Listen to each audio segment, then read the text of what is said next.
Уставниот суд на Бугарија ќе решава по оставката на председателот Румен Радев, кој по 9 години реши да се повлече од функцијата шеф на државата со намера да се обиде да ја освои извршната власт во земјата на престојните предвремени парламентарни избори.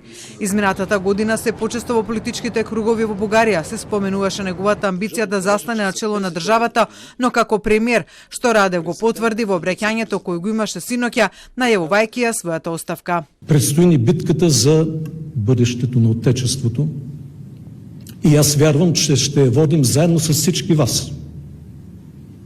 Достойните, вдъхновените и непримиримите.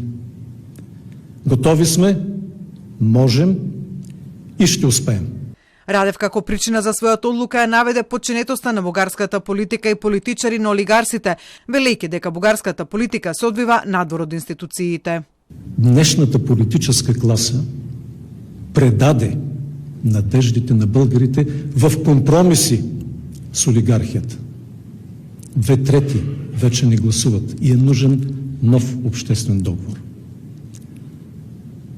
Нашата демокрация няма да оцелее, ако я оставим на корупционери, съглашатели и екстремисти. Уставниот суд на Бугарија веќе формирал предмет за оставката на Радев, за кој судот нема рок до кога треба да донесе одлука. Политичките аналитичари пак истапувањето на Радев во борба за извршната власт ја толкуваат како нова етапа во политичкиот живот на Бугарија, дел од нив и со критика за неговите ставови за глобалната политика, забележувајќи му за отворениот евроскептицизам, но и за тоа што е представник на проруското влијание во Бугарија. Инаку Радев како претседател на Бугарија водеше тврда политика кон Македонија во периодот на политичката криза во која влезе Бугарија од 2020 година па се до денес со нестабилни владини коалиции и низи од технички влади, беше еден од клучните фактори која моделира надворешната политика на Софија кон земјава.